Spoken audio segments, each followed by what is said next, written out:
Hello everyone, welcome to my channel friend. I hope आप सब अच्छे होंगे, अपनी पढ़ाई को अच्छे से कर रहे होंगे। तो आज के वीडियो में हम लोग देखने वाले हैं जो अपना टेस्ट चल रहे थे UP triple S C ANM के लिए जो टेस्ट चल रहे थे उसका मॉक टेस्ट नंबर जो है 4 देखने वाले हैं। तो इस वीडियो में जो है टोटल 100 क्वेश्चन होंगे जो आपके एग्जाम के लिए काफ़ी इंपॉर्टेंट रहने वाले हैं। तो इससे पहले अगर आप लोग मेरे चैनल पहली बार विजिट कर रहे हैं तो चैनल को लाइक से सब्सक्राइब जरूर करें। और यूपी ट्रिपल एस सी से संबंधित जो है 3 वीडियो डाले जा चुके हैं। तो आप लोग प्लेलिस्ट में जा करके जो प्लेलिस्ट बनी हुई है UP triple S C NM के नाम से बनी हुई है 2024 के लिए, तो उसमें जा करके जो इससे पहले वीडियो डाले जा चुके हैं उनको आप देख के अपना रिवीजन कर सकते हैं। तो देर ना करते हुए देखते हैं आज की वीडियो में कौन कौन से क्वेश्चन हैं। तो जो आज की वीडियो का जो हमारा पहला क्वेश्चन है, जो पहला क्वेश्चन हमारा है कार्बोहाइड्रेट पाचन के अंतिम उत्पाद हैं। तो कार्बोहाइड्रेट जो पाचन होता है तो उसका अंतिम उत्पाद क्या बनता है, इसके बारे में पूछा गया है। तो आप लोग बताइए इसका क्या आंसर होगा करेक्ट। तो इसका करेक्ट आंसर हो जाएगा ऑप्शन फर्स्ट, इसका करेक्ट हो जाएगा। जो कार्बोहाइड्रेट का जो पाचन होता है उसका जो अंतिम उत्पाद बनता है वो मोनोसेक्राइड्स बनते हैं। तो इसका ऑप्शन जो है ए करेक्ट हो जाएगा। नेक्स्ट क्वेश्चन नंबर जो यहाँ पे दिया हुआ, क्वेश्चन नंबर 2 जो दिया हुआ है इसके बारे में देखते हैं। तो शरीर में यूरिया का संश्लेषण होता है, तो हमारे शरीर में जो यूरिया का संश्लेषण होता है ये कहाँ होता है, इसके बारे में पूछा गया है। तो आप लोग बताइए इसका संश्लेषण कहाँ पे होता है। तो इसका जो करेक्ट आंसर हो जाएगा, इसका आंसर करेक्ट हो जाएगा ऑप्शन बी। ये जो होता है लीवर, जिसको हिंदी में यकृत कहते हैं, इसमें जो है यूरिया का संश्लेषण होता है। नेक्स्ट क्वेश्चन देखते हैं। नेक्स्ट क्वेश्चन में जो थर्ड जो है रवे के रूप में सबसे पहले किस एंजाइम को तैयार किया गया था। तो रवे के रूप में जो पहले एंजाइम जो तैयार किया गया था, ये जो एंजाइम था इसका करेक्ट ऑप्शन हो जाएगा ऑप्शन बी। ये जो था एंजाइम यूरियस एंजाइम था। तो जो है जो रवे के रूप में सबसे पहला तैयार किया गया एंजाइम था। और जो यहाँ पे ऑप्शन जो 3 दिया हुआ जो लाइपेज जो होता है, ये जो होता है फैट को तोड़ के फैट को फैटी एसिड में तोड़ता है। तो लाइपेज जो एंजाइम होता है वो फैट को फैटी एसिड में तोड़ता है। तो ये जो है ये कार्य लाइपेज करता है। तो यहाँ जो इसका करेक्ट आंसर हो जाएगा वो ऑप्शन बी करेक्ट हो जाएगा। नेक्स्ट क्वेश्चन नंबर जो है क्वेश्चन नंबर 4 जो है, क्वेश्चन नंबर 4 जो है मानव शरीर का सबसे बड़ा अंग कौन सा होता है। तो यहाँ पे पूछा गया कि मानव शरीर में सबसे बड़ा अंग कौन सा होता है। तो इसका आंसर जो हो जाएगा, इसका आंसर भी जो है बी हो जाएगा। जो मानव शरीर में सबसे बड़ा अंग होता है वो लीवर होता है। तो यहाँ पर इसका आंसर जो है बी करेक्ट हो जाएगा। नेक्स्ट क्वेश्चन नंबर 5 देखते हैं। क्वेश्चन नंबर 5 जो है किस मानव अंग में सर्वाधिक कोलेस्ट्रॉल उत्पादित होता है। तो यहाँ पे कौन सा मानव का जो मानव शरीर का जो कौन सा अंग है जिसमें जो सर्वाधिक जो है कोलेस्ट्रॉल उत्पादित करता है। तो इसका जो आंसर करेक्ट हो जाएगा, इसका आंसर करेक्ट हो जाएगा ऑप्शन ए। जो है हमारा लीवर जो होता है, यकृत जो होता है, ये हमारे शरीर में सर्वाधिक कोलेस्ट्रॉल को उत्पादित करता है। तो यहाँ पर ऑप्शन ए करेक्ट हो जाएगा। नेक्स्ट क्वेश्चन नंबर जो 6 जो हमारा है बेरियम मील डैश के लिए जो प्रयुक्त होता है। तो जो बेरियम मील जो है कब दिया जाता है या किस लिए प्रयुक्त होता है, किस चीज़ की जांच करने के लिए रोगी को पहले बेरियम फूड खिलाया जाता है। तो ये इसके बारे में पूछा गया है। तो यहाँ पे जो इसका करेक्ट ऑप्शन हो जाएगा, इसका ऑप्शन जो करेक्ट हो जाएगा ऑप्शन बी। पोषण नाल की एक्स किरण के लिए जो है बेरियम मील दिया जाता है। तो यहाँ पे जो ये पोषण नाल की एक्स किरण, ये जो एक्सरे के लिए, यहाँ जो एक्स किरण दिया हुआ है हिंदी में लिखा हुआ है तो इसको मतलब एक्सरे कहा जाता है। तो पोषण नाल का एक्सरे करने के लिए उससे पहले जो रोगी को बेरियम फूड खिलाया जाता है। तो यहाँ पे इसका ऑप्शन बी करेक्ट हो जाएगा। नेक्स्ट क्वेश्चन देखते हैं। नेक्स्ट जो हमारा क्वेश्चन नंबर 7 जो है रक्त को जमाने में कौन सा प्रोटीन उपयोग में आता है। तो जो ब्लड की क्लॉटिंग के लिए जो कौन सा प्रोटीन उपयोग में आता है। तो यहाँ पे बताइए कौन सा ऑप्शन करेक्ट है। तो यहाँ पे जो करेक्ट ऑप्शन हो जाएगा ये, इसका ऑप्शन ए करेक्ट हो जाएगा। ये जो होता है फाइब्रोजिन जो होता है, ये ब्लड की क्लॉटिंग कराने के लिए जो ये प्रोटीन उपयोग में आता है। तो ये जो फाइब्रोजिन प्रोटीन है ये ब्लड की क्लॉटिंग में हेल्प करता है। तो इसका ऑप्शन जो है ए करेक्ट हो जाएगा। नेक्स्ट क्वेश्चन नंबर 8 जो हमारा है एक वयस्क मनुष्य में रक्त की औसत मात्रा कितनी होती है। तो एक वयस्क मनुष्य में जो रक्त की मात्रा या ब्लड की जो मात्रा होती है औसतन, ये जो होती है इसका ऑप्शन जो है सी करेक्ट हो जाएगा। ये होती 5 से 6 लीटर होती है। एक स्वस्थ मनुष्य में जो मतलब जो वयस्क मनुष्य होता है उसमें औसतन जो ब्लड की मात्रा होती है वो 5 से 6 लीटर होती है। नेक्स्ट क्वेश्चन देखते हैं। नेक्स्ट क्वेश्चन जो हमारा है 9 नंबर का क्वेश्चन जो है रुद्राणु का कितने प्रतिशत जो है लाल रक्त कणिकाएं होती है। तो हमारे जो ब्लड में जो जो हमारे खून में जो कणिकाएं होती हैं उनमें जो कणिकाएं होती हैं जिनको जो आरबीसी होती है उनका कितना परसेंटेज होता है, इसके बारे में पूछा गया है। तो यहाँ पे इसका जो करेक्ट ऑप्शन हो जाएगा, ये ऑप्शन इसका करेक्ट हो जाएगा ऑप्शन सी। ये जो है लाल रक्त कणिकाएं या जिनको आरबीसी कहते हैं, ये जो हमारे ब्लड में जो होती हैं ये करीब जो है हमारे ब्लड के जो है 90% होती हैं। तो इसका ऑप्शन जो है सी करेक्ट हो जाएगा। नेक्स्ट क्वेश्चन नंबर 9 जो है, निम्न में से किस पदार्थ को लगाने लगाने से रक्त का बहना रुक जाता है। तो इनमें जो 4 ऑप्शन दिए हैं, इनमें से कौन सा पदार्थ लगाने से जो है खून का बहना रुक जाता है। तो इसका ऑप्शन यहाँ पे जो करेक्ट हो जाएगा ऑप्शन सी करेक्ट हो जाएगा। जो फेरिक क्लोराइड है इसको लगाने पर जो खून का बहना बंद हो जाता है, तो इसका ऑप्शन जो है सी करेक्ट हो जाएगा। नेक्स्ट क्वेश्चन देखते हैं। नेक्स्ट क्वेश्चन जो हमारा क्वेश्चन नंबर 11 जो है, हाइबरनेशन के समय मेढक श्वसन करता है। तो हाइबरनेशन जब होता है, जब यहाँ पे जो हाइबरनेशन है, हाइबरनेशन उसको कहते हैं जब मेढक जो है शीत निद्रा में चला जाता है, उस कंडीशन को हाइबरनेशन कहा जाता है। जैसे कि जो सर्दियों में है मेढक नहीं दिखाई पड़ते हैं, तो इसका मतलब ये कहाँ चले जाते हैं, तो उस समय जो मेढक जो सोते हैं, इस सोने की कंडीशन को जो कहा जाता है हाइबरनेशन कहा जाता है। तो इस समय जो मेढक जो सांस लेता है वो कैसे सांस लेता है, इसके बारे में पूछा गया है। तो यहाँ पे इसका जो करेक्ट आंसर हो जाएगा, इसका करेक्ट आंसर जो है ऑप्शन डी हो जाएगा। यहाँ पे ऑप्शन डी दिया हुआ, तो ये नम त्वचा के द्वारा जो है मेढक जो है सांस लेता है। और जब मेढक पानी में होता है, तब वो जो सांस लेता है तो वो अपने गिल्स के द्वारा सांस लेता है, और जब मेढक ज़मीन पे घूमता है तो उस समय वो जो सांस लेता है वो अपने फेफड़े के द्वारा सांस लेता है। तो यहाँ पे जो 11 का करेक्ट आंसर हो जाएगा वो ऑप्शन सी हो जाएगा। नेक्स्ट क्वेश्चन देखते हैं। नेक्स्ट क्वेश्चन जो हमारा है, मनुष्य में निवासित वायु में O2 की कितनी मात्रा होती है। तो मनुष्य में निवासित जो वायु में जो है ऑक्सीजन की मात्रा कितनी होती है। तो यहाँ पे जो निवासित का मतलब जो है, जब हम सांस को छोड़ते हैं तो उसके थ्रू जो हमारी मतलब कार्बन डाई तो बाहर निकल जाती है, साथ ही साथ जो ऑक्सीजन की भी मात्रा बाहर जाती है। तो वो जो ऑक्सीजन की मात्रा जाती है वो कितने प्रतिशत होती है। तो यहाँ पर जो है करेक्ट ऑप्शन हो जाएगा, यहाँ पर इसका जो करेक्ट ऑप्शन हो जाएगा ये ऑप्शन बी करेक्ट हो जाएगा। तो निवासित वायु में जो ऑक्सीजन की मात्रा होती है वो 17% होती है, क्योंकि जो वायुमंडल में ऑक्सीजन होती है वो होती है 21%। तो ये जब सांस लेते हैं तो 21% अंदर हमारे शरीर के अंदर जाती है, लेकिन ये 21% जो ख़त्म होकर के 21% जो है 4% जो है ये हमारे शरीर की जो शरीर में नष्ट हो जाती है। साथ ही उसके साथ जो जब सांस छोड़ते हैं तो जो है 17% जो है बाहर निकल जाती है। तो यहाँ पे इसका जो करेक्ट ऑप्शन हो जाएगा ऑप्शन बी। नेक्स्ट क्वेश्चन देखते हैं। नेक्स्ट क्वेश्चन नंबर 13 जो है, तो जो हमारा 13 नंबर क्वेश्चन है, क्षण के आकार के जीवाणु को क्या कहा जाता है। तो जो क्षण के आकार के जो बैक्टीरिया होते हैं इनको क्या कहा जाता है। तो यहाँ पे इसका करेक्ट आंसर हो जाएगा, जो क्षण के आकार या रॉड के आकार के जो बैक्टीरिया होते हैं इनको जो कहा जाता है बेसिलस कहा जाता है। तो ये इसका ऑप्शन जो है ए करेक्ट हो जाएगा।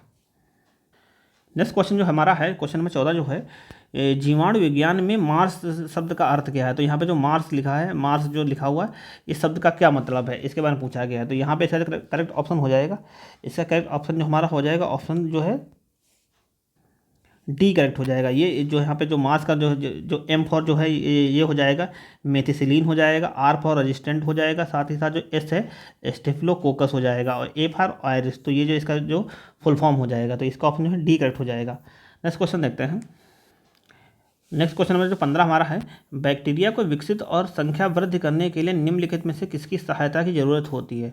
तो बैक्टीरिया की ग्रोथ के लिए जो है निम्नलिखित में कौन सी चीज़ों की आवश्यकता होती है, जिससे बैक्टीरिया जो अपनी ग्रोथ करके अपनी संख्या को बढ़ा सकते हैं, इसके लिए किस चीज़ की आवश्यकता होती है। तो इसका जहाँ पर करेक्ट ऑप्शन हो जाएगा गर्म तापमान की आवश्यकता होती है, क्योंकि जो बैक्टीरिया होते हैं, बैक्टीरिया जो हमारे होते हैं ये एक कोशिका वाले जो होते हैं बैक्टीरिया होते हैं, तो इनकी वृद्धि के लिए जो होता है कि निश्चित टेम्परेचर पे ही अपनी ग्रोथ कर पाते हैं। तो यहाँ पे जो बेस्ट ऑप्शन होगा ये ऑप्शन सी हो जाएगा। नेक्स्ट क्वेश्चन देखते हैं। नेक्स्ट क्वेश्चन जो हमारा है, शरीर का सबसे मजबूत स्नायु कौन सा होता है। तो शरीर का सबसे मजबूत जो स्नायु है, जैसे यहाँ पे इसका करेक्ट ऑप्शन हो जाएगा ऑप्शन बी। ये जो होता है सोलियम जो होता है ये हमारे शरीर का सबसे बड़ा स्नायु होता है। तो यहाँ पे इसका करेक्ट ऑप्शन हो जाएगा option B. Next question number जो 17 है, कुहनी की संधि को मोड़ने, फ्लक्सेशन एवं विस्तार एक्सटेंशन में कौन सी मांसपेशी सहायक होती है। तो जो हमारे कोहनी का जो जोड़ होता है इसको मोड़ने के लिए या इसको एक्सटेंशन या मोड़ने के लिए कौन सी जो मांसपेशी सहायता करती है, इसके बारे में पूछा गया है। तो यहाँ पे इसका करेक्ट ऑप्शन हो जाएगा, इसका ऑप्शन जो है इसका ऑप्शन सी करेक्ट हो जाएगा। ये जो हमारी मांसपेशियाँ होती हैं इनको जो कहा जाता है बाइसेप्स एवं ट्राइसेप्स कहा जाता है। तो ऑप्शन सी करेक्ट हो जाएगा यहाँ पे। नेक्स्ट क्वेश्चन देखते हैं। नेक्स्ट क्वेश्चन नंबर 18 जो है, मांसपेशियों में किस तत्व के पर्याप्त होने से खिलाड़ी देर तक नहीं थकता। तो यहाँ पे हमारी मांसपेशियों में कौन सा तत्व होना चाहिए जिससे जो खिलाड़ी जो है मतलब थकता नहीं, ये पूछा गया कि जिससे जो है खिलाड़ी को थकान नहीं आता है। तो जब हमारी कोशिकाओं में जो ग्लाइकोजन होता है इससे जो है थकान नहीं आता जल्दी। तो यहाँ पे इसका ऑप्शन जो है होगा ऑप्शन बी करेक्ट हो जाएगा। लेकिन आप लोग ये बताइए कि कौन से तत्व या कौन से एसिड की वजह से जो हमारी मांसपेशियों में थकान महसूस होता है। वो कौन सा जो एसिड या जो भी तत्व है उसको क्या कहते हैं। तो यहाँ पे जो ऑप्शन है ऑप्शन बी करेक्ट हो जाएगा। नेक्स्ट क्वेश्चन जो है, मेरुदंड या वर्टिब्रल हड्डियों की संख्या कितनी होती है। तो हमारे तो मेरुदंड में जो है वर्टिब्रेट जो होती है, वर्टिब्रल बल जो है इसमें हड्डियों की संख्या कितनी होती है। तो यहाँ पे करेक्ट ऑप्शन इसका हो जाएगा, इनकी संख्या जो होती है 33 होती है। तो इसका ऑप्शन जो है ए करेक्ट हो जाएगा, इनकी संख्या 33 होती है। नेक्स्ट क्वेश्चन नंबर 20 जो है, ये तो आई होप सभी को पता होगा कि मानव शरीर में कितनी हड्डियां होती हैं। तो ये इस क्वेश्चन को आप लोग ये हल्के में मत लीजिए कि ये मतलब इतना आसान आता नहीं क्वेश्चन है, ये क्वेश्चन आते हैं, बहुत से एग्जामों में आते हैं। तो ये जो मानव शरीर में हड्डियों की संख्या जो कुल होती है, ये होती है 206 हड्डियाँ होती हैं। तो इसका ऑप्शन जो है ऑप्शन डी करेक्ट हो जाएगा। नेक्स्ट क्वेश्चन देखते हैं। नेक्स्ट क्वेश्चन जो हमारा है, सामान्यतः टूटी हड्डियों को सेट करने के लिए प्रयोग किए जाने वाले प्लास्टर ऑफ पेरिस का रासायनिक नाम क्या है। तो हड्डियों को जो जोड़ने के लिए जो हम प्लास्टर, जिसको आम भाषा में प्लास्टर बोलते हैं, तो वो जो होता है वो प्लास्टर ऑफ पेरिस होता है। तो इसका जो रासायनिक नाम पूछा गया है क्या होता है। तो यहाँ इसका जो रासायनिक नाम होता है, ये ऑप्शन बी करेक्ट हो जाएगा। इसका जो रासायनिक नाम होता है कैल्शियम सल्फेट होता है। तो इसका ऑप्शन बी करेक्ट हो जाएगा। नेक्स्ट क्वेश्चन देखते हैं। नेक्स्ट क्वेश्चन जो हमारा है, क्वेश्चन नंबर 22 जो है, मानव त्वचा क्या है। तो मानव त्वचा जो है ये एक अंग है। तो इसका ऑप्शन जो है सी करेक्ट हो जाएगा, मानव त्वचा एक अंग है। तो यहाँ पे इसका ऑप्शन सी करेक्ट हो जाएगा। नेक्स्ट क्वेश्चन नंबर जो 23 जो हमारा है, मानव मस्तिष्क कितने ग्राम का होता है। तो मानव का मस्तिष्क जो है कितने ग्राम का होता है, इसके बारे में पूछा गया है। तो यहाँ पे इसका करेक्ट ऑप्शन हो जाएगा, इसका करेक्ट ऑप्शन हो जाएगा ऑप्शन फर्स्ट। तो मानव मस्तिष्क जो होता है ये 1350 ग्राम का होता है। यहाँ जो जो हमारे जो मस्तिष्क का जो वेट होता है ये अलग अलग होता है, मेल में अलग होता है तो फीमेल में अलग होता है। तो ये जो मानव मस्तिष्क का जो फीमेल या महिलाओं में जो इसका वजन होता है वो होता है 1350 ग्राम। साथ ही साथ जो पुरुषों में इसका वजन होता है वो 1450 ग्राम होता है। औसतन अगर देखा जाए तो वो जो होता है 1400 ग्राम का होता है। लेकिन यहाँ पे 1400 ग्राम ऑप्शन नहीं है, तो यहाँ पे ये बेस्ट ऑप्शन माना जाएगा, वो ऑप्शन फर्स्ट माना जाएगा 1350 ग्राम। नेक्स्ट क्वेश्चन देखते हैं। नेक्स्ट क्वेश्चन नंबर 24 जो है, नेत्रदान में दाता की आंख का कौन सा भाग प्रत्यारोपित किया जाता है। तो जब कोई व्यक्ति जो अपनी आंखों को दान देता है, नेत्रदान देता है, तो जो उसका आंखों का जो कौन सा भाग का जो प्रत्यारोपित किया जाता है। तो यहाँ पे इसका करेक्ट ऑप्शन हो जाएगा ऑप्शन ए। उसका जो किया जाता है कार्निया को किया जाता है प्रत्यारोपित। तो इसका ऑप्शन ए करेक्ट हो जाएगा। उसमें जो हमारी पूरी आंख नहीं निकाली जाती है, उसमें जो प्रत्यारोपित किया जाता है वो कार्निया ही किया जाता है। नेक्स्ट क्वेश्चन देखते हैं। नेक्स्ट क्वेश्चन जो हमारा है, परितृप्ति एवं प्यास के केंद्र मानव मस्तिष्क के निम्नलिखित में से किस भाग में अवस्थित होता है। तो जिसको जो प्यास या भूख का जो केंद्र होता है वो मानव मस्तिष्क में कहाँ पे होता है, इसके बारे में पूछा गया है। तो यहाँ पे इसका करेक्ट ऑप्शन हो जाएगा ये जो होता है ऑप्शन बी। ये जो परितृप्ति या प्यास या भूख या जो भी प्यास भूख का जो केंद्र हमारे मस्तिष्क में होता है वो होता है हाइपोथैलेमस में। तो इसका ऑप्शन बी करेक्ट हो जाएगा, ये जो है हाइपोथैलेमस से होता है इसका। तो यहीं से हमको जो है सिग्नल मिलता है कि मुझे प्यास लगी है या भूख लगी है, यहीं से पता चलता है हाइपोथैलेमस से। नेक्स्ट क्वेश्चन देखते हैं। नेक्स्ट क्वेश्चन जो है, मानव शरीर में रक्तचाप नियंत्रित होता है। तो मानव शरीर में जो ब्लड प्रेशर कहाँ से नियंत्रित होता है, इसके बारे में पूछा गया है। तो ये जो होता है इसका ऑप्शन ए करेक्ट हो जाएगा। ये जो होता है अधिवृक्क जो है ग्रंथि है वहाँ से जो है नियंत्रित होता है, जिसको इंग्लिश में जो एड्रेनल ग्लैंड कहा जाता है। तो वहाँ से जो है ब्लड प्रेशर का नियंत्रित किया जाता है। और यहाँ पे जो ये जो थाइमस दिया हुआ, थाइमस जो हमारे थाइमस ग्रंथ जो होती है ये हमारे चेस्ट में होती है। और ये जो जैसे जैसे व्यक्ति की एज बढ़ती रहती है वैसे वैसे ये विलुप्त होती रहती है। तो बच्चों में ये पूर्ण विकसित होती है, थाइमस जो होती है बच्चों में पूर्ण विकसित होती है, लेकिन जैसे जैसे एडल्ट होते रहते हैं वैसे वैसे ये गायब होती रहती है। तो यहाँ पे जो 26 का करेक्ट ऑप्शन पूछा था, तो इसका करेक्ट ऑप्शन ए हो जाएगा। ये जो होता है अधिवक्र ग्रंथ से होता है। नेक्स्ट क्वेश्चन देखते हैं। नेक्स्ट क्वेश्चन जो हमारा है, शरीर में अधिकतम ऊर्जा संचय किस पदार्थ के रूप में होता है। तो जो हमारे शरीर में जो ऊर्जा का संचय जो होता है वो अधिकतम किस पदार्थ के रूप में होता है। तो वो जो होता है वसा के रूप में होता है। तो इसका ऑप्शन जो है डी करेक्ट हो जाएगा, वो जो होता है वसा के रूप में होता है। और 1 ग्राम जो फैट होता है, 1 ग्राम जो फैट होता है उससे जो हमको जो एनर्जी मिलती है वो हमको जो मिलती है 9.4 कैलोरी मिलती है। तो यहाँ पे इसका जो करेक्ट आंसर हो जाएगा ऑप्शन डी करेक्ट हो जाएगा। नेक्स्ट क्वेश्चन देखते हैं। नेक्स्ट क्वेश्चन जो हमारा क्वेश्चन नंबर 28 जो है, जननी सुरक्षा योजना को किसके तहत शुरू किया गया है। तो जननी सुरक्षा योजना को जो है किसके तहत शुरू किया गया है, इसके बारे में पूछा गया है। तो इसको जो शुरू किया गया है, इसका जो करेक्ट ऑप्शन हो जाएगा ऑप्शन बी करेक्ट हो जाएगा। ये जो शुरू किया गया NRHM के थ्रू शुरू किया गया है। तो जननी सुरक्षा योजना को शुरू किया गया NHRM के थ्रू शुरू। तो इसको जो कहा जाता है NRHM को जो कहा जाता है इसको जो कहा जाता है राष्ट्रीय ग्रामीण स्वास्थ्य मिशन के तहत जो है जननी सुरक्षा योजना को शुरू किया गया है। और यहाँ पे जननी सुरक्षा योजना को जो शुरू किया गया था, ये जो शुरू किया गया था 2005 में शुरू किया गया था। नेक्स्ट क्वेश्चन देखते हैं। नेक्स्ट क्वेश्चन जो हमारा है, प्राथमिक रोकथाम का उद्देश्य डैश को कम करना है। तो प्राथमिक रोकथाम का उद्देश्य क्या है? तो प्राथमिक रोकथाम का जो मुख्य उद्देश्य होता है, यह किसी बीमारी की घटना या प्रसार को जो है कम करना होता है। तो इसका ऑप्शन जो है डी करेक्ट हो जाएगा। किसी बीमारी की घटना के प्रसार को जो कम करना है, ये प्राथमिक रोकथाम का उद्देश्य होता है। तो ये इसका ऑप्शन डी करेक्ट हो जाएगा 29 का। नेक्स्ट क्वेश्चन देखते हैं। नेक्स्ट क्वेश्चन जो हमारा है, खसरे से पीड़ित बच्चे का आइसोलेशन किस स्तर की रोकथाम है?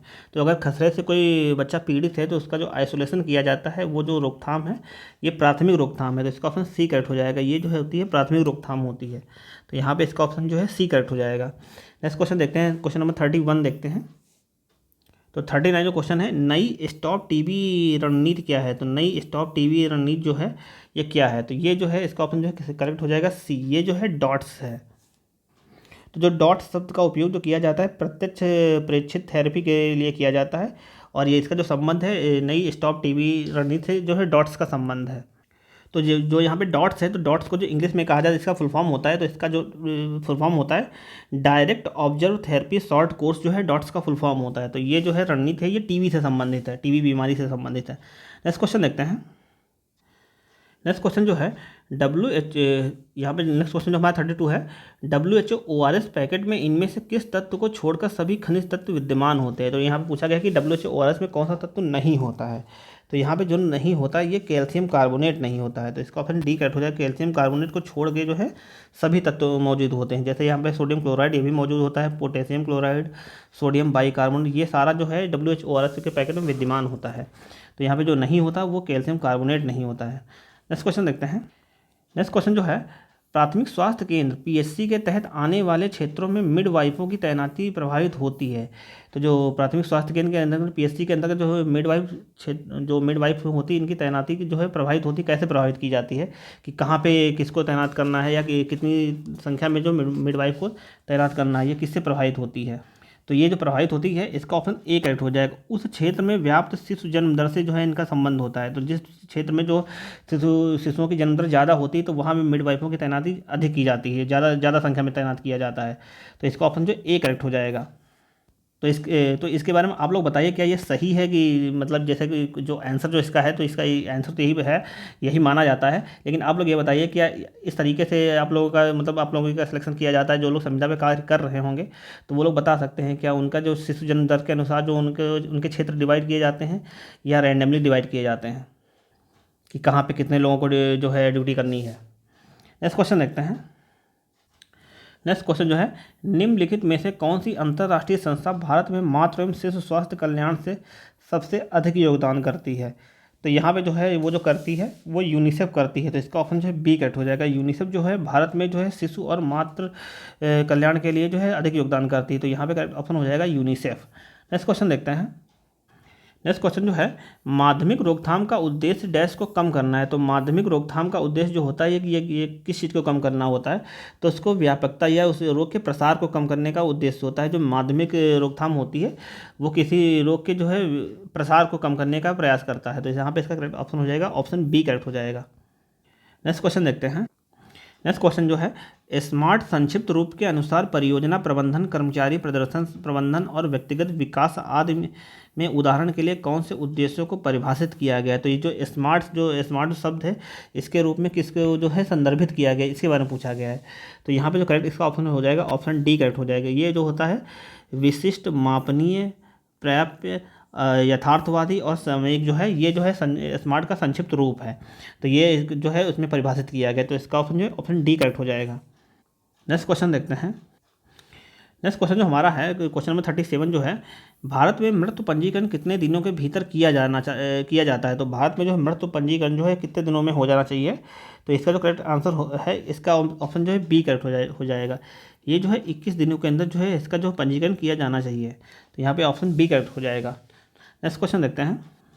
नेक्स्ट क्वेश्चन जो हमारा है, क्वेश्चन नंबर 38 जो है, भारत सरकार द्वारा शुरू किए गए पोषण कार्यक्रम में कौन सा प्रवेश बढ़ाने, स्कूल में विद्यार्थियों की संख्या बनाए रखने और स्वास्थ्य सुधार करने के उद्देश्य से लाया गया है। तो यहाँ पे पूछा गया है कौन सा वह कार्यक्रम है जो भारत में जो पोषण को भी बढ़ाता है, साथ ही साथ स्कूलों में बच्चों की विद्यार्थियों की संख्या बनाए रखने में भी मुख्य योगदान निभाता है। तो वो एक ही कार्यक्रम है जो यहाँ पे दिया हुआ है, वो है option C. Mid day meal programme जो है उसका उद्देश्य यही है कि जो है पोषण भी बच्चों को मिले, साथ ही साथ स्कूलों में जो बच्चों की संख्या निरंतर कम होती जा रही है वो भी संख्या भी बढ़े। तो यहाँ पे इसका ऑप्शन सी करेक्ट हो जाएगा। नेक्स्ट क्वेश्चन देखते हैं।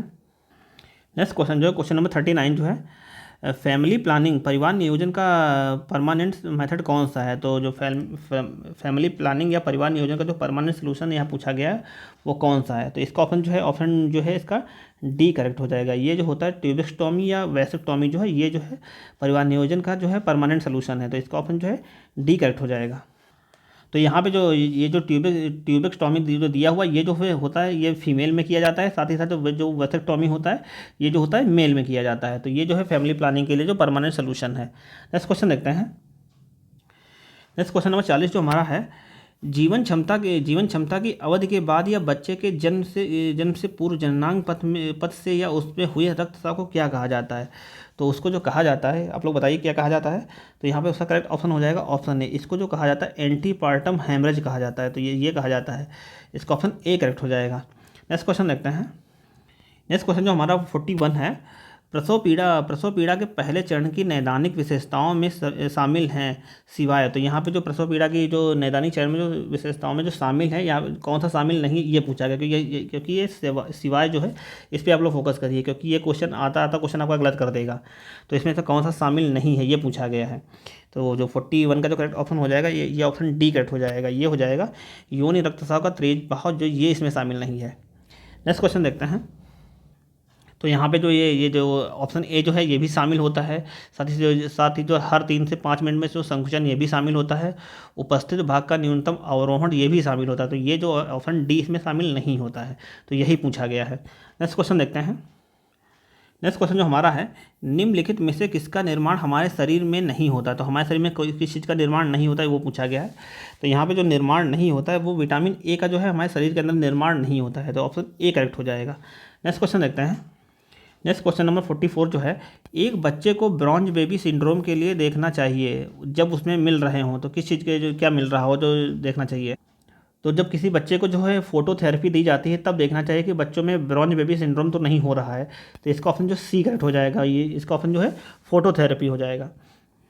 तो एक बच्चे को ब्रॉन्ज बेबी सिंड्रोम जो है जो के लिए देखना चाहिए जब उसे फोटोथेरेपी मिल रही हो, तब वहाँ पे जो है ब्रॉन्ज बेबी सिंड्रोम होने के चांस रहते हैं। तो इसका ऑप्शन जो है सी करेक्ट हो जाएगा। नेक्स्ट क्वेश्चन देखते हैं। नेक्स्ट क्वेश्चन जो हमारा है 45 नंबर का जो क्वेश्चन हमारा है, वह प्रक्रिया जिसमें गर्भाशय ग्रीवा के पेशी तंतुओं को ऊपर की ओर खींचा जाता है और निचले गर्भाशय खंड के तंतुओं के साथ मिलाया जाता है उसे डैश कहा जाता है। तो इसको जो कहा जाता है इसका ऑप्शन जो है सी करेक्ट हो जाएगा। इसको जो कहा जाता है विलोपन कहा जाता है। तो इसका ऑप्शन सी करेक्ट हो जाएगा। नेक्स्ट क्वेश्चन देखते हैं। नेक्स्ट क्वेश्चन जो हमारा है, मति भ्रम जिसमें सामग्री या तो उदास या अवसाद मनोदशा के अनुरूप होती है उसे कहा जाता है। तो मति भ्रम जो होता है जिसमें मति भ्रम के अनुरूप जो कौन सी मनोदशा होती है उसके बारे में पूछा गया है। तो 46 का करेक्ट ऑप्शन हो जाएगा ऑप्शन बी। मनोदशा के अनुरूप जो है मति भ्रम जो है उसको कहा जाता है। तो इस कंडीशन को जो कहा जाता है मनोदशा अनुरूप मति भ्रम कहा जाता है। तो ऑप्शन बी करेक्ट हो जाएगा। नेक्स्ट क्वेश्चन देखते हैं। नेक्स्ट क्वेश्चन जो हमारा है 47, सीजोफ्रेनिया शब्द किसने दिया था। सीजोफ्रेनिया जो शब्द दिया था बताइए किसने दिया था। तो इसका जो करेक्ट ऑप्शन हो जाएगा, इसको जो दिया था ऑप्शन ए करेक्ट हो जाएगा। इसको जो दिया था ब्ले यूरल ने दिया था। सीजोफ्रेनिया शब्द जो है ब्ले यूरल ने दिया था। तो इसका ऑप्शन ए करेक्ट हो जाएगा। नेक्स्ट क्वेश्चन देखते हैं। क्वेश्चन नंबर 48 देखते हैं। तो ये जो हमारा है, आँख का अंदरूनी पीछे का पृष्ठ कहलाता है। तो हमारी आँख के जो अंदरूनी जो भाग में जो पीछे का पृष्ठ होता है इसको क्या कहा जाता है। तो इसका जो करेक्ट ऑप्शन हो जाएगा, इसका ऑप्शन जो है 48 का जो ऑप्शन बी करेक्ट हो जाएगा। इसको जो कहा जाता है दृष्टिपटल या रेटिना कहा जाता है। तो ये जो दृष्टिपटल या रेटिना जो होता है ये हमारी आँख का जो है अंदरूनी भाग होता है। इसका ऑप्शन बी करेक्ट हो जाएगा। नेक्स्ट क्वेश्चन देखते हैं। नेक्स्ट क्वेश्चन जो है क्वेश्चन नंबर 49 जो है, आहार का सबसे महत्वपूर्ण कार्य क्या होता है। तो आहार का सबसे महत्वपूर्ण कार्य क्या है उसके बारे में पूछा गया। तो क्या उसका जो है तो यहाँ पे एक ही जो है इसका महत्वपूर्ण कार्य दिखाई पड़ रहा है, वो तो आही सभी को बता देंगे। तो उसको जो है ऊर्जा प्राप्त करना, जो है आहार से हमको ऊर्जा मिलती है, तो यही जो है उसका महत्वपूर्ण कार्य हो जाएगा। तो इसका ऑप्शन ए करेक्ट हो जाएगा, ना कि ये सारे। तो इसका ऑप्शन ए करेक्ट है। नेक्स्ट क्वेश्चन देखते हैं। तो नेक्स्ट क्वेश्चन जो हमारा 50 नंबर का क्वेश्चन है, तो आधे क्वेश्चन में अपने हो चुके हैं।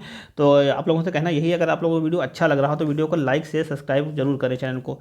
देखते हैं जो जो अपना 50 नंबर का क्वेश्चन देखते हैं, क्योंकि आपके लाइक से सब्सक्राइब करने से मोटिवेशन मिलता है और इस प्रकार के वीडियो लाने का मन करता रहता है। तो देखते हैं। तो जो अपना 50 नंबर का जो क्वेश्चन है, सीजोफ्रेनिया में किस प्रकार का मतभ्रम सामान्य है। तो जो सीजोफ्रेनिया होता है, इसमें कौन सा जो है मतभ्रम होता है। तो इसका जो करेक्ट आंसर हो जाएगा, 50 का जो करेक्ट आंसर हो जाएगा, ये जो श्रवण मतलब सुनने संबंधित जो है मतभ्रम होता है सीजोफ्रेनिया में। तो इसका ऑप्शन बी करेक्ट हो जाएगा।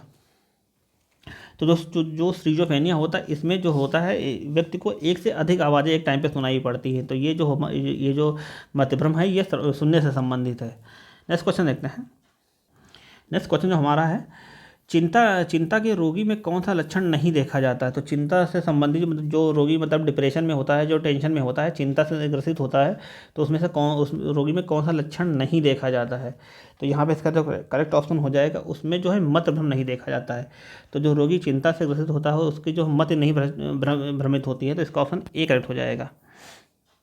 बाकी वो परेशानी से भरा व्यवहार करेगा, साथ ही चिंता भी दिखाएगा, और व्यग्रता या व्याकुलता, ये जिसको कहते हैं हाइपर एक्टिव, इस कंडीशन को दिखाएगा, लेकिन वो मतभ्रम नहीं होगा। तो यहाँ पे इसका ऑप्शन ए करेक्ट हो जाएगा। नेक्स्ट क्वेश्चन देखते हैं।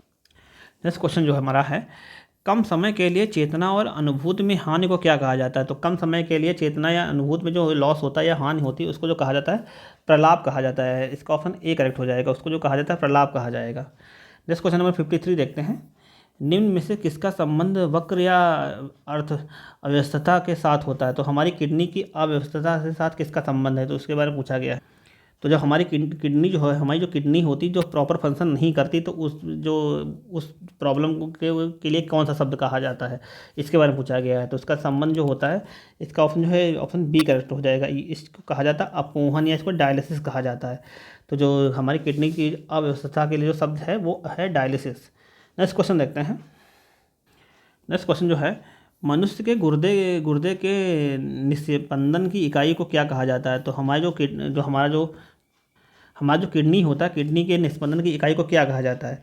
तो उसको जो कहा जाता है, यहाँ पे जो इसका करेक्ट ऑप्शन हो जाएगा, उसको जो कहा जाता है ऑप्शन सी, उसको जो कहा जाता है नेफ्रॉन्स कहा जाता है। तो इसका ऑप्शन सी करेक्ट हो जाएगा। नेक्स्ट क्वेश्चन नंबर 55 जो हमारा है, निम्नलिखित में से कौन सी बीमारी वायुजनित होती है। तो यहाँ पे कौन सी बीमारी है जो वायुजनित है, इसके बारे में पूछा गया है। तो यहाँ पे जो है वायुजनित बीमारी जो है, उसका ऑप्शन जो बी करेक्ट हो जाएगा। जो खसरा है, खसरा जो है वायुजनित बीमारी है। बाकी हेपेटाइटिस ए, ये जो है हेपेटाइटिस ए, हैजा और टाइफाइड, ये सारी जो है संक्रमित बीमारी है। और जो वायुजनित बीमारी है, वो यहाँ पे है, यहाँ पे जो खसरा है। नेक्स्ट क्वेश्चन देखते हैं। नेक्स्ट क्वेश्चन जो हमारे क्वेश्चन नंबर 56 जो है, मल मूत्र के उचित निपटारा ना करने से निम्न विधियों द्वारा बीमारी फैल सकती है, एक को छोड़कर। तो जो मल मूत्र का जो निपटारा है, जो सही से नहीं किया जाता है, तो कैसे बीमारी, किस तरीके से बीमारी फैल सकती है, तो उसके बारे में पूछा गया है। लेकिन यहाँ पे फिर से ध्यान देने वाली बात है, क्योंकि यहाँ पूछा गया एक को छोड़कर। तो यहाँ पे 3 जो हैं उससे संबंधित होते, एक जो है अलग है, तो अलग के बारे में पूछा गया है। तो यहाँ पे जो करेक्ट ऑप्शन हो जाएगा ऑप्शन डी करेक्ट हो जाएगा, दूषित हवा। ये जो है इसको छोड़कर बाकी जो है मलमूत्र के उचित निपटारा ना करने की वजह से हुई होता है। जैसे मलमूत्र का अगर सही से निपटारा नहीं किया जाएगा, तो वो पानी में घुल करके बीमार करेगा, तो यहाँ दूषित जल भी हो जाएगा।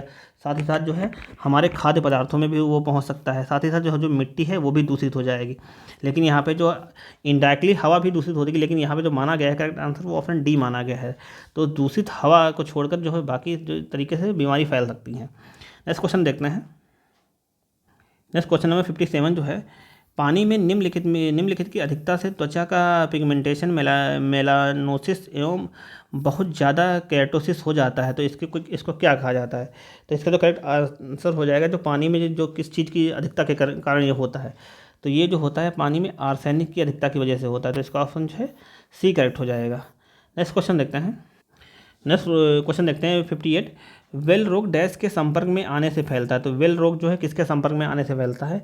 तो ये जो रोग फैलता है, ये चूहों के संपर्क में आने से फैलता है। तो इसका ऑप्शन जो है बी करेक्ट हो जाएगा। नेक्स्ट क्वेश्चन नंबर जो 59 है, 59 जो क्वेश्चन हमारा है, खसरे से ग्रसित रोगी के लिए किस प्रकार के अलगाव सावधानी का उपयोग किया जाता है? तो खसरे से ग्रसित जो रोगी होता है तो उसके लिए किस प्रकार की सावधानी का उपयोग किया जाता है? तो 59 का करेक्ट ऑप्शन हो जाएगा ये जो होता है एयरबॉर्न जो है, ऑप्शन सी, एयरबॉर्न सावधानी रखनी चाहिए, क्योंकि जो खसरा जो है ये जो है एयर के थ्रू फैलता है, तो इससे संबंधित जो है सावधानी बरतनी चाहिए कि जो है वो एयर के थ्रू फैले ना। तो इसका ऑप्शन जो है सी करेक्ट हो जाएगा।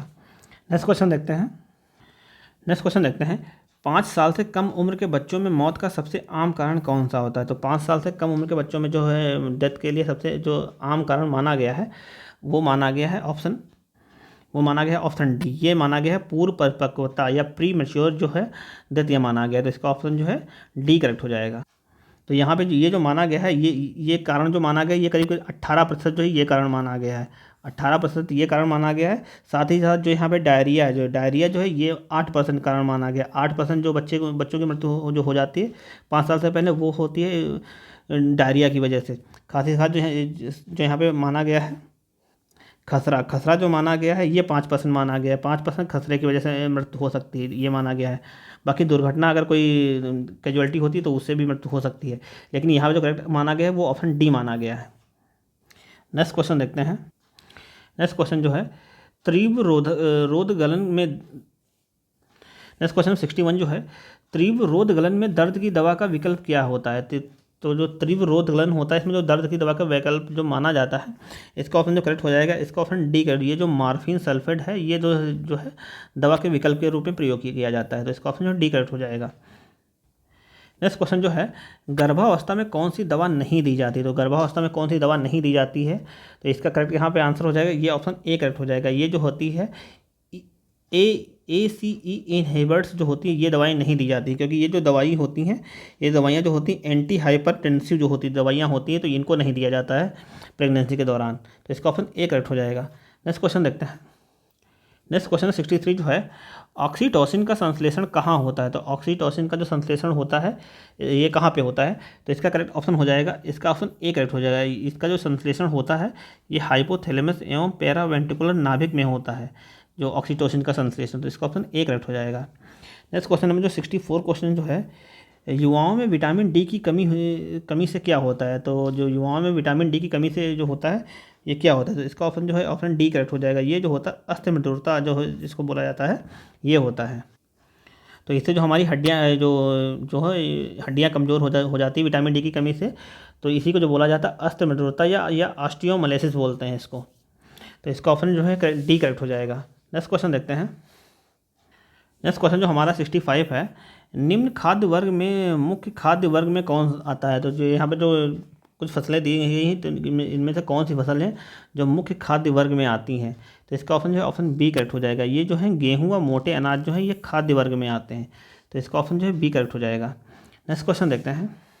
क्वेश्चन नंबर 66 देखते हैं। एक हार्मोन जो मासिक धर्म को रोकता है और कार्पल ल्यूटियम के कार्य को बनाए रखते हुए गर्भावस्था को बनाए रखता है, तो ये कौन सा हार्मोन है? तो यहाँ पे इसका करेक्ट ऑप्शन हो जाएगा ये जो हार्मोन है इसका ऑप्शन डी करेक्ट हो जाएगा। ये जो है मानव कैरियोनिक गेनाट्रोपिन हार्मोन जो है ये है, तो इसका ऑप्शन जो है डी करेक्ट हो जाएगा। नेक्स्ट क्वेश्चन देखते हैं। नेक्स्ट क्वेश्चन 67 जो है कौन सा पदार्थ शरीर की वृद्धि और नई कोशिकाओं के निर्माण में सबसे अधिक आवश्यक है? तो कौन सा वो पदार्थ है जो हमारे शरीर में वृद्धि और नई कोशिकाओं के निर्माण के लिए आवश्यक है? तो ये जो आवश्यक है ये प्रोटीन आवश्यक है, तो इसका ऑप्शन जो है डी करेक्ट हो जाएगा। नेक्स्ट क्वेश्चन जो है 68 क्वेश्चन जो है किस रूप में प्रोटीन्स का शरीर में संचरण होता है? तो प्रोटीन का संचरण हमारे शरीर में किस रूप में होता है? तो ये बताइए यहाँ पे। तो इसका जो करेक्ट ऑप्शन हो जाएगा ये जो होता है प्रोटीन का जो संचरण हमारे शरीर में होता है ये होता है अमीनो एसिड के रूप में होता है, तो इसका ऑप्शन जो है डी करेक्ट हो जाएगा। नेक्स्ट क्वेश्चन देखते हैं। नेक्स्ट क्वेश्चन जो है क्वेश्चन नंबर 69 कॉलरा होता है, तो कॉलरा किसके थ्रू होता है इसके बारे में पूछा गया है। तो कॉलरा जो होता है ये इसका ऑप्शन जो है ए करेक्ट हो जाएगा। कॉलरा जो होता है ये बैक्टीरिया के द्वारा होता है, और कॉलरा का जो बैक्टीरिया होता है इसको जो कहा जाता है विब्रियो कॉलरी जो बैक्टीरिया होता है इसके थ्रू जो है कॉलरा होता है, तो इसका ऑप्शन ए करेक्ट हो जाएगा। नेक्स्ट क्वेश्चन जो है क्वेश्चन नंबर 70 है जो हमारा जो है जल जनित रोग क्या होते हैं? तो जल जनित यहाँ पे कौन सा रोग है उसके बारे में पूछा गया है। तो यहाँ पे जो पानी के थ्रू या वाटर के थ्रू जो बीमारी होती है वो होती है हेपेटाइटिस जो होती है, इसका ऑप्शन जो है सी करेक्ट हो जाएगा। हेपेटाइटिस जो होता है ये जल जनित रोग है। क्योंकि जो यहाँ पे जो ऑप्शन ए जो डिप्थीरिया दिया है, डिप्थीरिया जो होता है ये जो होता है बैक्टीरिया के थ्रू होता है, और जो टिटनेस जो है, टिटनेस भी जो है जीवाणु या बैक्टीरिया के द्वारा होती है।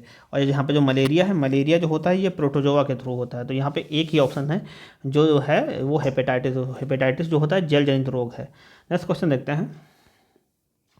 नेक्स्ट क्वेश्चन जो है, एफ्लाटॉक्सिन नामक विष उत्पन्न किया जाता है। तो एफ्लाटॉक्सिन नामक जो विष जो उत्पन्न होता है ये किसके द्वारा होता है? तो ये जो होता है ये फंगस के द्वारा उत्पन्न होता है। तो इसका ऑप्शन जो है सी करेक्ट हो जाएगा, ये फंगस के द्वारा उत्पन्न होता है। नेक्स्ट क्वेश्चन नंबर 72 जो है, तो 72 नंबर क्वेश्चन जो है, एलर्जी प्रतिक्रिया के कारण उत्पन्न रोग होता है। तो एलर्जी प्रतिक्रिया के द्वारा उत्पन्न जो रोग होता है वो कौन सा है? तो ये जो है ये दमा है, या इसका ऑप्शन ए करेक्ट हो जाए। ये जो है दमा जो होता है ये एलर्जी प्रतिक्रिया के थ्रू जो है उत्पन्न होता है। नेक्स्ट क्वेश्चन देखते हैं। नेक्स्ट क्वेश्चन नंबर जो 73 है, विडाल टेस्ट का उपयोग किस संभावना की जांच के लिए किया जाता है? तो विडाल टेस्ट का प्रयोग जो है किसकी जांच के लिए किया जाता है या किसकी संभावना के लिए किया जाता है? तो यहाँ पे वो ऑप्शन है, यहाँ पे ऑप्शन करेक्ट हो जाएगा, वो ऑप्शन बी है। टाइफाइड के लिए जो विडाल टेस्ट किया जाता है, तो इसका ऑप्शन बी करेक्ट हो जाएगा। नेक्स्ट क्वेश्चन देखते हैं।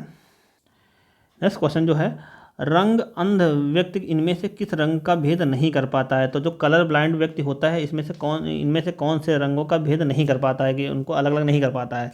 तो यहाँ पे वो करेक्ट ऑप्शन हो जाएगा, वो ऑप्शन हो जाएगा 74 का ऑप्शन सी करेक्ट हो जाएगा। वो होता है लाल और हरे में जो है वो डिफरेंट क्रिएट नहीं कर पाता है जो कलर ब्लाइंड व्यक्ति होता है। तो यहाँ पे ऑप्शन सी करेक्ट हो जाएगा। नेक्स्ट क्वेश्चन देखते हैं। नेक्स्ट क्वेश्चन जो हमारा है 75 नंबर का क्वेश्चन जो हमारा है, डैश का अपघटन मानव में अल्जाइमर का एक रोग का अभिलक्षण है। तो इनमें से किसकी वजह से जो है, मतलब कि किस अपघटन का मानव में अल्जाइमर का रोग का अभिलक्षण है? तो ये जो हमारा है मस्तिष्क कोशिका का जो अपघटन जो होता है, तो इसमें मानव में जो अल्जाइमर का अभिलक्षण दिखाई देता है। तो इसका ऑप्शन जो सी करेक्ट हो जाएगा। तो मस्तिष्क कोशिका जो मानव का अपघटन मानव में अल्जाइमर का अभिलक्षण है। तो इसका ऑप्शन इसका ऑप्शन सी करेक्ट हो जाएगा। नेक्स्ट क्वेश्चन देखते हैं। नेक्स्ट क्वेश्चन जो है, मानव शिशुओं में जन्म के समय एक या दोनों वृषण में उपस्थित की विफलता को कहा जाता है। तो जब नवजात शिशु का जब जन्म होता है तो उसके एक या दोनों वृषण जो होते हैं उपस्थिति में विफलता होती है, तो इस कंडीशन को क्या कहा जाता है? तो जो इसको जो कहा जाता है क्रिप्चोर्टिज्म कहा जाता है। इसका ऑप्शन जो है सी करेक्ट हो जाएगा। इसको जो कहा जाता है क्रिप्चोर्टिज्म इसको कहा जाता है। तो इसका ऑप्शन सी करेक्ट हो जाएगा। नेक्स्ट क्वेश्चन देखते हैं। नेक्स्ट क्वेश्चन जो है, भारत में नवजात शिशुओं का सामान्य वजन क्या होता है? तो भारत में जो नवजात शिशु जो होते हैं इनका जो सामान्य वजन जो होता है ये जो होता है ऑप्शन बी, ये जो वजन होता है जो है 2.5 किलो से 350 किलोग्राम जो होता है। तो इसका जो है 2.5 किलो से जो 3.5 किलो जो है ये वजन जो होता है ये सामान्य शिशु का जो होता है वजन भारत में। इसका ऑप्शन बी करेक्ट हो जाएगा। नेक्स्ट क्वेश्चन देखते हैं। नेक्स्ट क्वेश्चन जो हमारा है 78 नंबर का क्वेश्चन है, एक नवजात शिशु की प्रसूति होती है और इसमें स्राव दिखाई देता है, इसमें निम्न सक्शन की विधि का अनुसरण किया जाएगा। तो जब किसी बच्चे का जन्म होता है तो उसमें जो है जो उसके मुंह या नाक में जो स्राव दिखाई पड़ता है तो उसको सक्शन की विधि के द्वारा किया जाता है। तो इसमें कौन सी विधि का प्रयोग किया जाता है इसके बारे में पूछा गया है। तो इसका तो करेक्ट ऑप्शन हो जाएगा ऑप्शन बी, पहले मुख का सक्शन किया जाता है उसके बाद जो है नाक में सक्शन किया जाता है। तो इसका ऑप्शन जो है ऑप्शन बी करेक्ट हो जाएगा। नेक्स्ट क्वेश्चन देखते हैं। नेक्स्ट क्वेश्चन जो है क्वेश्चन नंबर जो 79 जो हमारा है, जन्म के समय दिया जाने वाला टीका है। तो यहाँ पे जो टीके दिए हुए हैं तो इसमें से कौन सा जो टीका का समूह है जो जन्म के समय दिया जाता है? तो यहाँ पे जो करेक्ट इसका ऑप्शन हो जाएगा, इसका ऑप्शन बी करेक्ट हो जाएगा। ये जो है BCG, OPV और हेपेटाइटिस बी, ये जो टीके होते हैं ये शिशु को जो है जन्म के दौरान दिए जाते हैं। तो इसका ऑप्शन जो है बी करेक्ट हो जाएगा। तो BCG, OPV, हेपेटाइटिस बी जो है ये सारे टीके जो हैं जन्म के समय दिए जाते हैं। नेक्स्ट क्वेश्चन देखते हैं। नेक्स्ट क्वेश्चन जो हमारा है 80 नंबर का क्वेश्चन है, केवल निम्नलिखित लक्षणों द्वारा स्तनपान की पर्याप्तता का आकलन किया जाता है सिवाय। तो यहाँ पे कौन से लक्षण हैं जिनके थ्रू मतलब यहाँ पे पूछा गया है कि कौन कौन से लक्षण है जिसके सिवाय जो है जो हम आकलन करते हैं स्तनपान का? तो यहाँ पे जो करेक्ट ऑप्शन हो जाएगा ऑप्शन डी करेक्ट हो जाएगा। 3 दिनों में जन्म के समय के वजन को पार करता है, तो ये जो है इसका ऑप्शन डी करेक्ट हो जाएगा। तो यहाँ पे जो ये ऑप्शन डी करेक्ट हो जाएगा क्योंकि 3 दिनों में जन्म के समय के वजन को पार करना ये जो है नहीं, ये जो है इसका यहाँ पे करेक्ट हो जाएगा, लेकिन ये सही नहीं है क्योंकि यहाँ पे सिवाय पूछा है। तो यहाँ पे सिवाय में यही ऑप्शन डी करेक्ट हो जाएगा क्योंकि जो है होता है क्योंकि जो है स्तनपान की पर्याप्तता के आकलन के जो है निम्न सूचक होते हैं। जैसे यहाँ पे जो दिया हुआ है प्रतिदिन 6 से 8 बार मूत्र करना, तो ये भी अगर कोई शिशु जो 6 से 8 बार मूत्र करता है तो इसके वो माना जाएगा कि जो स्तनपान पर्याप्त कर रहा है। साथ ही साथ फीड के बाद 2 या 3 घंटे सोता है, तो ये भी जो है सही माना जाएगा। वजन पर्याप्त रूप से बढ़ता है, तो वजन जो है पर्याप्त रूप से बढ़ता है, ना कि एकदम से वजन बढ़ जाएगा। तो यहाँ पे ऑप्शन जो है डी करेक्ट हो जाएगा। नेक्स्ट क्वेश्चन देखते हैं। नेक्स्ट क्वेश्चन जो हमारा क्वेश्चन नंबर 81 जो है, नवजात शिशु के सामान्य शरीर का तापमान कितना होता है। तो नवजात शिशु के जो सामान्य शरीर का जो तापमान होता है, इसका ऑप्शन जो बी करेक्ट हो जाएगा। ये जो होता है 36.5 से 37.4 डिग्री सेल्सियस जो है नवजात शिशु के शरीर का तापमान होता है। तो इसका ऑप्शन जो है बी करेक्ट हो जाएगा। नेक्स्ट क्वेश्चन देखते हैं। तो अगर आप लोगों को वीडियो अच्छा लग रहा हो तो वीडियो को लाइक, शेयर और चैनल को सब्सक्राइब जरूर करें। तो देखते हैं क्वेश्चन, नेक्स्ट अपना क्वेश्चन कौन सा है। तो 82 जो क्वेश्चन है, नवजात शिशु में जन्म के बाद के जीवन में निर्बल, पोषण और विकास प्रतिबंध से जुड़ी जटिलताओं में शामिल हैं। तो इनमें जो है जो नवजात शिशु के जन्म के बाद जो है उसको जो पोषण में अगर पोषण नहीं सही से मिलता है तो कौन कौन सी बाधाएं जो हैं वो शामिल हैं, इसके बारे में पूछा गया। जटिलताएँ या बाधाएँ जो हैं कौन कौन सी शामिल हैं। तो यहाँ पर जैसे दिया हुआ है स्टंटिंग दिया हुआ, साथ ही वेस्टिंग दिया हुआ है, साथ ही साथ प्रतिकूल न्यूरो विकासात्मक परिणाम, ये सारे जो हैं इसमें शामिल हो जाएंगे। तो इसका ऑप्शन यहाँ पे जो करेक्ट हो जाएगा वो ऑप्शन डी करेक्ट हो जाएगा। उपरोक्त सभी इसमें जो है करेक्ट हो जाएगा। नेक्स्ट क्वेश्चन देखते हैं। नेक्स्ट क्वेश्चन जो हमारा है 83, जीन्स किसके बने होते हैं। तो जीन्स जो बने होते हैं ये किसके बने होते हैं। तो ये जीन्स जो बने होते हैं इसका ऑप्शन बी करेक्ट हो जाएगा। ये जो होते हैं पॉलीन्यूक्लियोटाइड्स बने के जो हैं जीन्स बने होते हैं। तो इसका ऑप्शन जो है बी करेक्ट हो जाएगा। जीन्स जो बने होते हैं ये पॉलीन्यूक्लियोटाइड्स के बने होते हैं। नेक्स्ट क्वेश्चन देखते हैं। नेक्स्ट क्वेश्चन जो है, मानव शरीर में क्रोमोसोम्स की संख्या कितनी होती है। तो मानव शरीर में जो क्रोमोसोम की संख्या होती है इसका ऑप्शन जो है ए करेक्ट हो जाएगा। ये जो होती है 46 संख्या होती है। जो क्रोमोसोम की संख्या होती है 46 में होती है, लेकिन ये जो होते हैं पेयर या जोड़े में होते हैं। तो अगर पेयर जोड़े पूछा जाएगा तो ये 23 जोड़े हो जाएंगे। तो इनकी संख्या जो होती है 46 होती है। नेक्स्ट क्वेश्चन नंबर 85 जो है, 85 जो क्वेश्चन है, एक मादा युग्मक में कितने जोड़ी क्रोमोसोम होते हैं। तो ये जो मादा में जो कितने जोड़ी क्रोमोसोम होते हैं, तो वही जो अभी मैंने बताया था कि जो है अगर क्रोमोसोम की संख्या पूछा जाए तो 46 हो जाती है, लेकिन अगर जोड़ी पूछा जाए तो ये इसका ऑप्शन बी करेक्ट हो जाएगी। ये जोड़ी जो होती है ये 23 जोड़ी होते हैं। नेक्स्ट क्वेश्चन देखते हैं। नेक्स्ट क्वेश्चन जो है, अंडाणु के साथ शुक्राणु का निषेचन या फर्टिलाइजेशन कहाँ पे होता है। तो अंडाणु के साथ शुक्राणु का जो निषेचन या फर्टिलाइजेशन जो होता है ये जो होता है इसका ऑप्शन करेक्ट हो जाएगा सी। ये जो होता है फेलोपियन ट्यूब में होता है। तो इसका ऑप्शन जो है सी करेक्ट हो जाएगा। नेक्स्ट क्वेश्चन जो हमारा है 87 जो है, थायराइड ग्रंथि का स्थान कहाँ पे है। तो थायराइड ग्रंथि जो हमारे शरीर में कहाँ पे होती है इसके बारे में पूछा गया है। तो थायराइड ग्रंथि जो हमारे शरीर में जो होती है ये गले में होती है। तो इसका जो ऑप्शन बी करेक्ट हो जाएगा। थायराइड ग्रंथि जो होती है ये हमारे गले में होती है। नेक्स्ट क्वेश्चन देखते हैं। नेक्स्ट क्वेश्चन जो है, मानव शरीर में लैंगरहैंस के आइसोलेट कहाँ पाए जाते हैं। तो मानव शरीर में जो लैंगरहैंस के आइसोलेट जो होते हैं ये पाए जाते हैं, ये हम जो पाए जाते हैं ये अग्नाशय में पाए जाते हैं, और यहीं से जो है इंसुलिन का स्रावण होता है। तो ये जो हमारा अग्नाशय होता है, अग्नाशय में जो लैंगरहैंस की दीपिकाएँ होती हैं, इनके जो बीटा सेल्स जो बीटा आइसोलेट होते हैं वहीं से जो इंसुलिन निकलता है। तो इसका ऑप्शन जो है बी करेक्ट हो जाएगा। नेक्स्ट क्वेश्चन देखते हैं। पल्मोनरी एम्बोलिज्म से पीड़ित एक मरीज वारफेरिन ले रहे मरीज के लिए क्या निषेध है। तो ऐसे मरीज के लिए किस चीज़ की जो है मना है। तो जो निषेध है इसका ऑप्शन जो है बी करेक्ट हो जाएगा। इसके लिए जो निषेध है एसिटालाइड या सैलिसिलिक एसिड जो है ये उसके लिए निषेध है। तो इसका ऑप्शन जो है बी करेक्ट हो जाएगा। नेक्स्ट क्वेश्चन देखते हैं। क्वेश्चन नंबर 90 जो है, ये जो है डाइसल्फ्यूरिस का प्रयोग किसके उपचार में किया जाता है। तो डाइसल्फ्यूरिस का जो प्रयोग किया जाता है ये एल्कोहलिज्म के लिए किया जाता है। जब कोई व्यक्ति अत्यधिक एल्कोहल ले लेता है तो उसके असर को कम करने के लिए जो है डाइसल्फ्यूरिस का प्रयोग किया जाता है। तो इसका ऑप्शन जो है ऑप्शन सी करेक्ट हो जाएगा। नेक्स्ट क्वेश्चन देखते हैं। नेक्स्ट क्वेश्चन 91 जो है, तो ये भी क्वेश्चन जो अभी 90 नंबर का क्वेश्चन था उसी से मिलता जुलता है। तो डाइसल्फ्यूरिज्म एक दवा है जिसका उपयोग डैश के उपचार के लिए किया जाता है। तो ये जो उपचार के लिए किया जाता है ये शराब की लत को छुड़वाने के लिए किया जाता है। जैसा कभी बताया था, जो एल्कोहलिज्म या जो अत्यधिक एल्कोहल करते हैं उसके असर को कम करने के लिए किया जाता है, जिससे उस रोगी को जो है एल्कोहल की लत कम से कम लगे। तो ये जो है इसका ऑप्शन ए करेक्ट हो जाएगा। शराब की लत के लिए किया जाता है। नेक्स्ट क्वेश्चन देखते हैं। नेक्स्ट क्वेश्चन जो हमारा है 92, पेनिसिलिन का सामान्य साइड इफेक्ट कौन सा है? तो पेनिसिलिन का जो सामान्य जो साइड इफेक्ट जो देखा जाता है वो देखा जाता है, इसका ऑप्शन ए करेक्ट हो जाएगा। वो देखा जाता है जो शरीर पे खुजली चकत्ते देखने को मिलते हैं, जो पेनिसिलिन का जो साइड इफेक्ट होता है। तो इसका ऑप्शन जो ए करेक्ट हो जाएगा। तो यहाँ पे जो पेनिसिलिन जो दिया हुआ जो पेनिसिलिन है, तो पेनिसिलिन की जो खोज जो की थी, ये जो की थी अलेक्जेंडर फ्लेमिंग ने जो पेनिसिलिन की खोज की थी। और पेनिसिलिन एक प्रकार की एंटीबायोटिक है, और ये जो प्राप्त होती है ये जो हमें कवक से प्राप्त होती है। तो यहाँ पे इसका ऑप्शन जो 92 का जो करेक्ट ऑप्शन हो जाएगा ऑप्शन ए। नेक्स्ट क्वेश्चन देखते हैं। एक मरीज के लिए इंट्रावीनस हेपेरिन थेरेपी का आदेश दिया गया है। इस आदेश को क्रियान्वित करते समय एक नर्स को नर्सिंग यूनिट में किस औषधि की उपस्थिति सुनिश्चित करनी चाहिए? तो जो नर्स को क्या जो है नर्सिंग यूनिट में रखना चाहिए? तो यहाँ पे इसका करेक्ट ऑप्शन हो जाएगा ऑप्शन डी। उसको जो रखना चाहिए उसको पोटेशियम सल्फेट जो है इसकी उपस्थिति को सुनिश्चित करना चाहिए। तो इसका ऑप्शन जो है डी करेक्ट हो जाएगा। नेक्स्ट क्वेश्चन देखते हैं।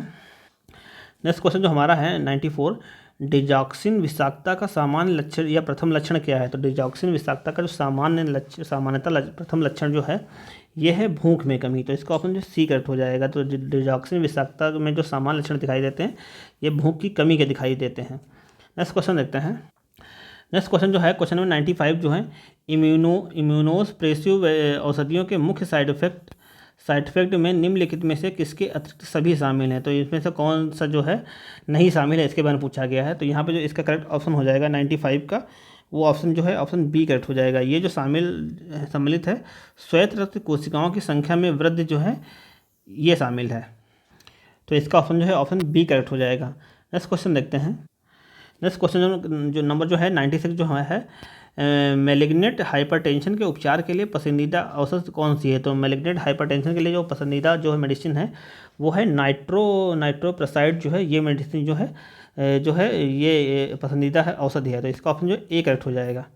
नेक्स्ट क्वेश्चन देखते हैं 97, कौन सी औषधि लेने पर मूत्र का रंग जो है लाल हो जाता है? तो इनमें से जो कौन सी औषधि का रंग जो यूज लेने पे जो है मूत्र का रंग जो लाल दिखाई देता है? तो ये यहाँ पे जो करेक्ट ऑप्शन हो जाएगा ये ऑप्शन ए करेक्ट हो जाएगा। ये जो है रिफेम्पिसिन जो है औषधि है, इसका इस्तेमाल करने से जो मूत्र का रंग जो है लाल दिखाई देता है। नेक्स्ट क्वेश्चन जो 98 जो क्वेश्चन हमारा है वो देखते हैं। तो 98 जो क्वेश्चन जो हमारा है एनाफाइलेक्सिस के उपचार हेतु निम्नलिखित में से कौन सी औषधि दी जाती है? तो एनाफाइलेक्सिस के जो उपचार के लिए जो औषधि दी जाती है इसका ऑप्शन जो है ऑप्शन डी करेक्ट हो जाएगा। ये जो दी जाती है ये एपिनेफ्रिन ये औषधि दी जाती है। तो इसका ऑप्शन जो है डी करेक्ट हो जाएगा। तो जो इसका जो एनाफाइलेक्सिस के उपचार के लिए जो औषधि दी जाती है इसका ऑप्शन जो है डी करेक्ट हो जाएगा। नेक्स्ट क्वेश्चन देखते हैं। नेक्स्ट क्वेश्चन जो हमारा है क्वेश्चन नंबर 99 जो है, वह पदार्थ जिससे दुर्गंध को दूर किया जाता है उसे क्या कहते हैं? तो जिससे जो है दुर्गंध को दूर किया जाता है, तो इसका ऑप्शन यहाँ पे है जो बी करेक्ट हो जाएगा। इसको जो कहा जाता है डिओड्रेंट इसको कहा जाता है, जिससे जो है दुर्गंध को दूर किया जाता है। तो इसका ऑप्शन जो है बी करेक्ट हो जाएगा। और अब देखते हैं लास्ट क्वेश्चन क्वेश्चन नंबर जो हमारा 100 नंबर का क्वेश्चन है, ये हमारा लास्ट क्वेश्चन है, इसको देखते हैं। तो जो हमारा 100 नंबर का क्वेश्चन है, अधिमानता स्टेरॉइड एक बार कब दिया जाता है? तो स्टेरॉइड जो दिया जाता है ये सुबह के समय दिया जाता है। तो इसका ऑप्शन जो है ए करेक्ट हो जाएगा। स्टेरॉइड जो है ये एक बार जो दिए जाते हैं ये सुबह के समय दिए जाते हैं। तो इसका ऑप्शन ए करेक्ट हो जाएगा। तो ये थे आज के वीडियो में जो हमारे 100 क्वेश्चन थे। तो अगर आप लोगों को वीडियो अच्छा लगा और वीडियो को आप लोगों ने यहाँ तक देखा है तो वीडियो को शेयर भी करें, साथ ही साथ लाइक करें, और जो चैनल को है जो सब्सक्राइब भी करें, और बेल आइकन जरूर प्रेस कर लें, क्योंकि जो हमारे चैनल पे जो है एनएफ से संबंधित जो है मॉक टेस्ट या वीडियो डाले जा रहे हैं तो आप लोग उनको जो उनका नोटिफिकेशन आपको प्रॉपर मिलता रहे, जिसके लिए आपको बेल आइकन जरूर प्रेस करना है, क्योंकि जब वीडियो डाला जाएगा तो उस टाइम आपको नोटिफिकेशन पहुँचेगा। और इसी से संबंधित जो प्लेलिस्ट भी बनी हुई है, तो अगर आप लोग पहली बार आए हैं तो प्लेलिस्ट में जा करके इस जो पुरानी वीडियो डाली जा चुकी हैं उनको भी देख के अपना रिवीजन कर सकते हैं। तो मिलते हैं नेक्स्ट वीडियो में, तब तक के लिए धन्यवाद। जय हिंद।